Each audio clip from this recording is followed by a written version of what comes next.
Hello everyone, RBS degree college Meja Khas के online platform पे सभी छात्रों का हम हार्दिक स्वागत करते हैं। छात्रों, आज जो है बीएससी एजी थर्ड सेमेस्टर के अंतर्गत जो हम सब्जेक्ट लेकर आए हुए हैं छात्रों, जो है वह है environmental studies and disaster management के अंतर्गत जो हम टॉपिक लेकर आए हुए हैं छात्रों, जो है वह है solid waste management, causes effect and control measures of urban and industries wastage. जो है इसका शाब्दिक अर्थ यह होता है छात्रों, जो है कि ठोस अपशिष्ट प्रबंधन, शहरी और औद्योगिकी अपशिष्टों के कारण प्रभाव और नियंत्रण उपाय किस तरीके किया जाए कि जिससे हमारा जो है जो वायु प्रदूषण हो रहा है और सॉइल प्रदूषण हो रहा है उसे संरक्षित रखने के लिए जो ठोस अवशिष्ट पदार्थ हैं उसका हम किस तरीके प्रबंधन करें और किस तरीके निपटान करें। आज हम लोग उसी टॉपिक के अंतर्गत अध्ययन करेंगे छात्रों, जो है ठीक है। आइए स्क्रीन पर चलते हैं। ठोस अपशिष्ट प्रबंध का परिचय हम आपको बतला रहे हैं छात्रों, जो है ठोस अपशिष्ट प्रबंध शब्द का अर्थ ठोस अपशिष्टों के संग्रह, उपचार और निपटान प्रक्रिया से ठोस अपशिष्ट प्रबंधन जो है किया जा सकता है। क्योंकि जितने भी आपके जहाँ पे शहरीकरण हुए हैं जिस क्षेत्र में छात्रों, जो है वहाँ पे कचड़ों को एक जगह अस्थाई जो है संग्रह करके जो है उसे सही तरीके से प्रबंधन करके निपटान किया जाता है और उसे ऐसी जगह जो है प्रबंध किया जाता है जहाँ पे जो है शहरी क्षेत्र नहीं होता है, जहाँ पे खाली जगह होता है, वहाँ पे इन ठोस अपशिष्टों को जो है रख कर उसे अच्छे तरीके से संग्रह करके प्रबंध करके उसका निपटान किया जाता है छात्रों। फिर उसके बाद अपशिष्टों को विभिन्न स्रोतों से एकत्र किया जाता है और अवशिष्ट प्रबंध प्रक्रिया के माध्यम से उसका जो है निपटान किया जाता है, जिससे जो है हमें उसके अपघटन के द्वारा जो है हमें जैविक खाद और कंपोस्ट खाद की जो है प्राप्ति होती है। जब उसे हम डीकम्पोस्ट के माध्यम से उसे कई स्रोत के माध्यम से अलग करके उसे सड़ाकर गलाकर जो है हम उस पदार्थ का निर्माण करते हैं और उसे निर्माण करके जो है हम अपनी फसलों में या खेतों में या पेड़ पौधों में जो है उसका प्रयोग करते हैं, जो खाद का काम करता है छात्रों, ठीक है। फिर उसके बाद जिसमें संग्रह, परिवहन, उपचार, विश्लेषण, निपटान जो है शामिल होता है। यह एक गंभीर वैश्विक समस्या है क्योंकि यह जल और वायु प्रदूषण दोनों का कारण जो है बनती है छात्रों, जो है अगर आपका ठोस अपशिष्ट पदार्थ जो है किसी खुली जगह पे अगर उसे जो है रख दिया जाता है और अच्छे तरीके से उसका प्रबंधन नहीं किया जाता है तो वहाँ से आपका जल भी प्रदूषित होता है, आपकी सॉइल भी जो है प्रदूषित होते हैं और वायु भी जो है प्रदूषित होते हैं, जो इसका मुख्य कारण होता है छात्रों, जो है इसका अर्थ यह है कि अगर हम उसका सही तरीके से संग्रह करके प्रबंधन नहीं करते हैं तो आप उसका अच्छे तरीके से ठोस अपशिष्ट का जो है निपटान नहीं कर सकते हैं। फिर उसके बाद इसका सीधा असर स्वास्थ्य, आर्थिक विकास, पर्यावरण के क्षरण पर जो है पड़ता रहता है। इससे पर्यावरण प्रदूषण और वेक्टर जनित बीमारियों का भी जो है प्रकोप हो सकता है, क्योंकि उसके दुर्गंध के द्वारा जो है कई ऐसी बीमारियां हैं जो उसका सही तरीके से आप निपटान नहीं कर सकते हैं। अगर आप ठोस अपशिष्ट पदार्थ का अच्छे से संग्रह करके अच्छे से प्रबंधन करके उसे अगर आप जो है निपटान करते हैं तो आपका न तो जल प्रदूषित होगा, न वायु प्रदूषित होगा और न ही आपका स्वास्थ्य प्रभावित होगा और न ही आपके जो है जनित जो वेक्टर जनित बीमारियां हैं वो भी आपकी फैलेगी नहीं छात्रों जो है। फिर उसके बाद ठोस अपशिष्ट का प्रबंधन हम किस तरीके करेंगे उसे हम बतला रहे हैं आपको। ठोस अपशिष्ट एक गैर तरल गैर घुलनशील पदार्थ है जिसमें नगरपालिका के कचड़े से लेकर औद्योगिक अपशिष्ट तक शामिल हैं, जिसमें कभी कभी जटिल और खतरनाक पदार्थ जो है होते हैं जो हमारे वायुमंडल को प्रदूषित करते हैं। तो वहाँ पे छात्रों अगर हम उस कचड़े को और औद्योगिक कचड़े को जो है अपशिष्ट को अच्छे तरीके से प्रबंधन करके अगर हम उसे जो है डिकम्पोज करते हैं तो हमें कई नए पदार्थ की जो है उत्पत्ति होती है जिसे हम अन्य कार्यों और अन्य चीज़ों में प्रयोग कर सकते हैं। फिर उसके बाद इसमें घरेलू अपशिष्ट, स्वच्छता अपशिष्ट, वाणिज्यिक अपशिष्ट, संस्थागत अपशिष्ट, खान पान और बाजार अपशिष्ट, जैव चिकित्सक अपशिष्ट और ई कचरा जो है शामिल होता है जो आपके ठोस अपशिष्ट के अंतर्गत आते हैं। फिर उसके बाद हर दिन ज़्यादातर विकासशील शहरों की सड़कों पर कई टन कचरा बिना उठाए ही छोड़ दिया जाता है, जिसके कारण से आपका जल भी प्रदूषित होता है और वायु भी प्रदूषित होता है और प्रकृति के संतुलन में जो है असंतुलन उत्पन्न होता है और मौसम परिवर्तन भी होता है छात्रों।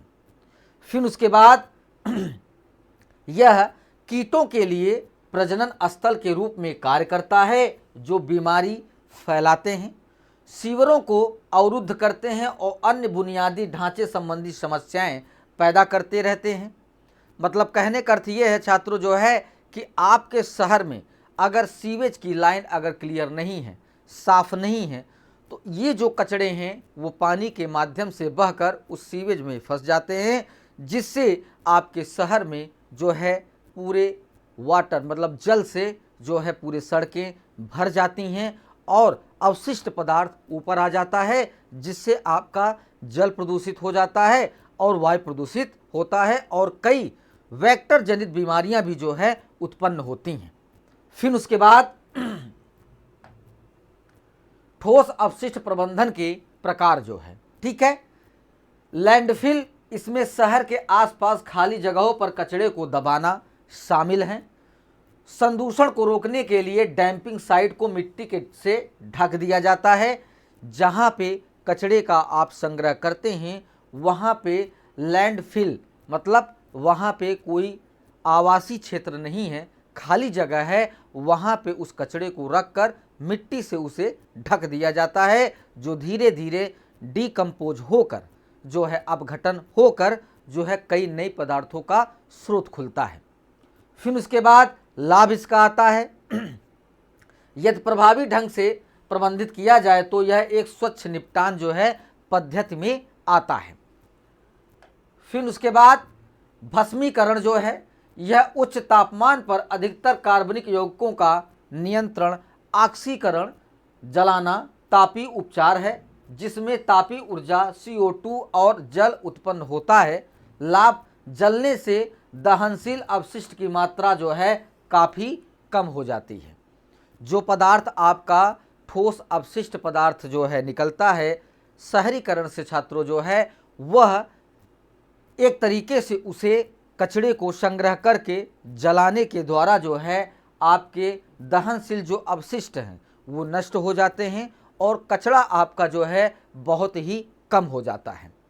फिर उसके बाद कंपोस्ट बनाना जो है, ठीक है, जो ठोस अपशिष्ट पदार्थ आपके शहरीकरण औद्योगिकी जो है कारखानों से जो है निकलता है छात्रों जो है उसके द्वारा उसे संग्रह करके कुछ ऐसे भी तकनीक होते हैं जिसके द्वारा उसे डिकम्पोज करके जो है कंपोस्ट खाद जो है बनाते हैं, फिर उसे फसलों में प्रयोग करते हैं। यह पत्तियों और खाद्य अवशेषों जैसे कार्बनिक पदार्थों को लाभकारी उर्वरकों में पुनर्चक्रित करने की एक प्राकृतिक प्रक्रिया है जो मिट्टी और पौधों दोनों को लाभ पहुंचा सकती हैं। लाभ, यह फसलों के लिए लाभदायक है और पर्यावरण के अनुकूल जो है विदरकता है। फिर आता है पुनःचक्रण। यह अपशिष्ट पदार्थ को नए पदार्थ में बदलने की प्रक्रिया है। लाभ यह पर्यावरण के अनुकूल होता है। फिर आता है आपका वर्मी कंपोस्टिंग जो है। वर्मी कंपोस्टिंग एक जैव रूपांतरित तकनीक है जिसका उपयोग आमतौर पर ठोस कचरे को संभालने के लिए जो है किया जाता है। फिर केचुए प्रजनन और संख्या में वृद्धि करने के लिए जैविक कचरे को खाते हैं। इस जैव रूपांतरण प्रक्रिया में वर्मी कंपोस्ट और वर्मी वाश उत्पाद के रूप में बनते हैं, जिसे हम अपने जो है फसलों में भी प्रयोग कर सकते हैं और बगीचों में भी प्रयोग कर सकते हैं। सजावटी जो गमले होते हैं इस खाद का प्रयोग कर सकते हैं। तो उसे हम किसी न किसी चीज़ में जो है प्रयोग करके जो है लाभ प्राप्त करते हैं और हमारे पौधे और क्या कहते हैं मिट्टी की जो उर्वरता है और वृद्धि है बहुत ही अच्छे तरीके से होता है छात्रों। फिर उसके बाद लाभ, इससे रासायनिक उर्वरकों की आवश्यकता कम हो सकती है और पौधों की वृद्धि बढ़ती है। औद्योगिक अपशिष्ट आता है। 18वीं सदी में जब औद्योगिक क्रांति आई तो इसने ग्रामीण इलाकों को औद्योगिक और शहरी इलाकों में जो है बदल दिया, लेकिन इसके साथ ही यह हमारे पर्यावरण की एक बड़ी समस्या और खतरा लेकर आया, औद्योगिक कचरा जो है। मतलब कहने का अर्थ ये है छात्रों जो है कि 18वीं सदी के बाद जो है जब औद्योगिकरण आया और शहरीकरण आया तो ये कई चीज़ों कर लेकर समस्याओं के साथ आया जो है, जिसके द्वारा कई ऐसी जो है वेक्टर जनित बीमारियों को इस कचरों के माध्यम से उत्पन्न हुई जो लाइलाज हैं छात्रों जो है। तो इन सब चीज़ों से बचने के लिए हमें जो हम ठोस अपशिष्ट पदार्थ है उसे अच्छे तरीके से अगर संग्रह करके उसका अच्छे तरीके से प्रबंधन करके निपटान करेंगे तो इन सारी समस्याओं से हमें जो है छुटकारा मिलेगा और हमारे पर्यावरण भी सुरक्षित रहेगा और वायुमंडल भी हमारा जो है बहुत अच्छे तरीके से उसका संतुलन बना रहेगा। औद्योगिक गतिविधियों से उत्पन्न अपशिष्ट को औद्योगिक अपशिष्ट कहा जाता है। उद्योगों, मिलें, खनन कार्य, बिजली संयंत्र आदि भारी मात्रा में अपशिष्ट उत्पन्न करते हैं, जिसके द्वारा रॉ मटेरियल बाहर आता है और कुछ नए पदार्थ की जो है उत्पत्ति होती है। यह 3 प्रकार के अपशिष्ट उत्पन्न करता है: ठोस, तरल, गैस जैसे रसायन, राख, औद्योगिक अपशिष्ट, कार्बन डाइऑक्साइड, सल्फर डाइऑक्साइड आदि जो है उद्योगों के द्वारा जो है अवशिष्ट पदार्थ बाहर आता है जो हमारे जीवन को अस्वस्थ बनाता है छात्रों। फिर उसके बाद जिन्हें स्वयं और अपने पर्यावरण को सुरक्षित रखने के लिए कुशल पूर्वक विघटित या प्रबंधित किया जाना चाहिए, जिससे इन सब समस्याओं से निपटने में आसानी हो छात्रों। फिर उसके बाद उद्योगों तथा औद्योगिकी प्रक्रियाओं द्वारा उत्पन्न अपशिष्ट पदार्थों को औद्योगिक अपशिष्ट कहा जाता है। इसमें रसायन, कचरा, तेल, विलायक, गंदगी, बजरी, कई हानिकारक गैसें भी जो है शामिल होती हैं आपके ठोस अपशिष्ट पदार्थ में छात्रों। इन्हें बिना उचित उपचार के समुद्र, नदियों, भूमि में फेंका नहीं दिया जा सकता है। इसी प्रकार यह पर्यावरण प्रदूषण का एक बड़ा जो है स्रोत बन गया है, जिसके द्वारा हमारा पर्यावरण जो है असंतुलित होता जा रहा है। ठीक है। फिर उसके बाद औद्योगिक अपशिष्ट के जो प्रकार हैं जो है उसे हम बतला रहे हैं कि औद्योगिक अपशिष्ट को निम्नलिखित 2 प्रकारों में विभाजित किया जाता है। जो पहला आपका है छात्रों जो है वह है जैव निम्नीकरणीय औद्योगिक अपशिष्ट जो है, और दूसरा गैर बायोडिग्रेडेबल औद्योगिक अपशिष्ट जो है। इसे हम पहला आपको बतला रहे हैं कि जैव निम्नीकरणीय अपशिष्ट क्या है। उसे हम कह रहे हैं वे अपशिष्ट पदार्थ जिन्हें सूक्ष्म जीवों की क्रिया द्वारा सरल और हानि रहित पदार्थों में विघटित किया जा सकता है, जिसे हम जैव निम्नीकरणीय अपशिष्ट जो है कहते हैं छात्रों जो है।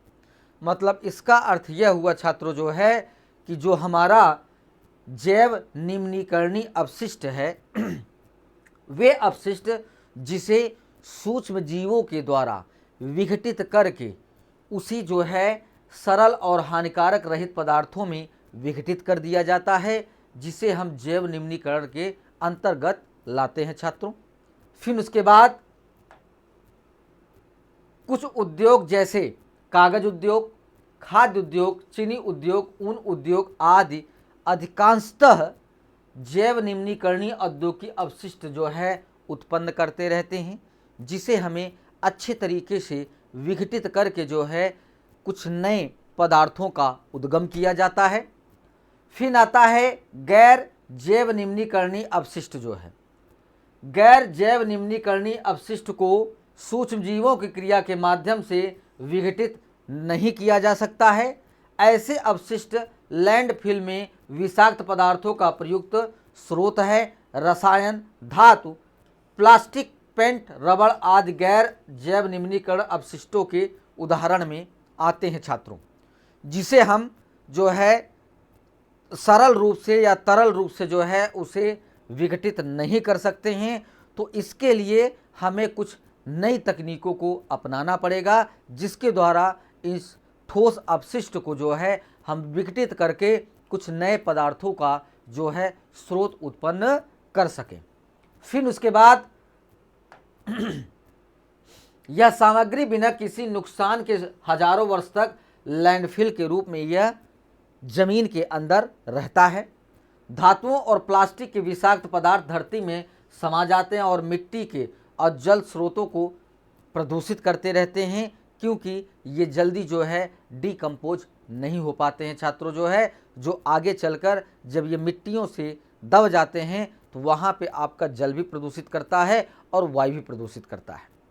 फिर उसके बाद औद्योगिक अपशिष्ट का प्रभाव क्या है उसे हम बतला रहे हैं कि समुद्र में फेंका जाने वाला तरल औद्योगिक अपशिष्ट समुद्र पारिस्थितिकी तंत्र के लिए बहुत ही खतरनाक स्तर जो है आता है। फिर उसके बाद उद्योग कई हानिकारक गैस छोड़ते हैं, जिन्हें carbon dioxide, sulphur dioxide, nitrogen oxide आदि जो वायु प्रदूषण का कारण बनती हैं। जो प्रभाव पड़ता है छात्रों जो है ठोस अपशिष्ट पदार्थ का, उसे हम बतला रहे हैं। औद्योगिक अपशिष्ट जल में नाइट्रेट, फास्फेट होते हैं, जो प्रायः सुपोषण के कारण बनते हैं। आमतौर पर उद्योगों के आसपास की हवा अत्यधिक प्रदूषित होती है और उसे त्वचा, आँख, गले, नाक और फेफड़ों की जो है बीमारियां हो जाती हैं। यह ग्लोबल वार्मिंग के लिए प्रमुख कारणों में से एक है।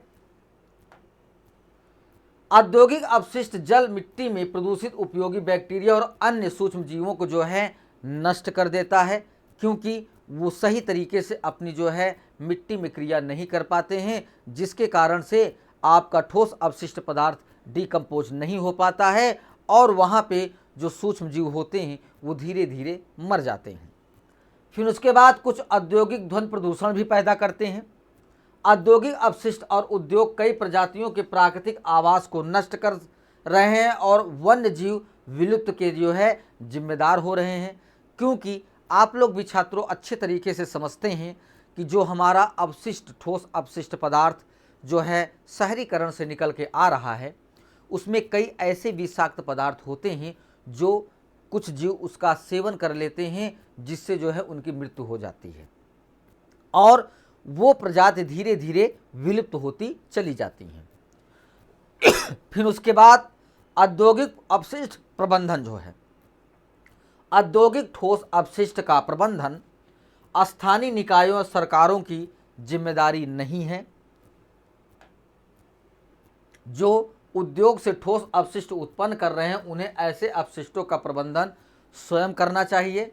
उन्हें प्रदूषण नियंत्रण बोर्ड के प्राधिकरण में लाना होगा, जैसे पहला विश्लेषण या पृथकीकरण, दूसरा संग्रह परिवहन, तीसरा परिवहन, फिर वसूली, फिर पुनर्चक्रण। इन सब माध्यमों से जो है आप ठोस अपशिष्ट पदार्थ को अच्छे तरीके से संग्रहित कर सकते हैं, जो कि आपकी स्वयं की जिम्मेदारी होती है। फिर उसके बाद निपटान है। अच्छे तरीके से उसका निपटान होना चाहिए ठोस अपशिष्ट पदार्थ का। फिर आप आता है विश्लेषण या पृथकीकरण। औद्योगिक कचरे को अलग किया जाता है या उसका विश्लेषण किया जाता है तथा कुछ बायोडिग्रेडेबल कचरे या पुनर्चक्रीय सामग्री को अलग रखा जाता है। उद्योगों को कचरे को विभिन्न श्रेणियों जैसे बायोडिग्रेडेबल, गैर बायोडिग्रेडेबल, खतरनाक कचरे आदि को अलग करना चाहिए। मतलब जो ज़्यादा खतरनाक जो है ठोस आपके अवशिष्ट पदार्थ है छात्रों जो है उन्हें आप अलग रख के जो है शेष जो कचरा है उसे अच्छे तरीके से आप संग्रह करके प्रबंधन करके निपटान अगर करेंगे तो आप वहाँ पे आपका न तो जल प्रदूषित होगा न तो वायु प्रदूषित होगा। फिर आता है संग्रह और परिवहन। औद्योगिक अपशिष्ट को एकत्र किया जाना चाहिए और अपशिष्ट प्रबंधन संयंत्रों तक ले जाना चाहिए। रिकवरी आपका है अपशिष्ट प्रबंधन संयंत्रों में रिकवरी की जानी चाहिए। इसका मतलब यह है कि अपशिष्ट प्रबंधन संयंत्रों में उपचार के दौरान औद्योगिक कचरे से उपयोगी सामग्री को पुनर्प्राप्त किया जाना चाहिए और पुनर्चक्रण और निपटान। यदि पुनर्प्राप्ति के दौरान हमें कोई उपयोगी सामग्री मिलती है तो उसका पुनर्चक्रण किया जाना चाहिए और अपशिष्ट और हानिकारक सामग्रियों का निपटान भी जो है किया जाना चाहिए, जिससे आपके जो है वायुमंडल में कोई जो है असंतुलन ना हो, आपका जल प्रदूषित ना हो, वायु प्रदूषित ना हो। तो इन सब चीज़ों को अगर आप इन समस्याओं को अगर सुरक्षित रखना चाहते हैं तो आपको ठोस अपशिष्ट पदार्थ को अच्छे तरीके से संग्रह करके उसका प्रबंधन करके निपटान अगर करेंगे तो वो सारी चीज़ें आपकी जो है संतुलित बना रहेगा और जिसके कारण से आपको हानिकारक बीमारियों से जो है आप दूर रहेंगे और आप स्वस्थ रहेंगे छात्रों जो है। ठीक है, यहाँ पे ये टॉपिक आपका समाप्त होता है। अगली टॉपिक के साथ उपस्थित होंगे। सभी छात्रों को धन्यवाद।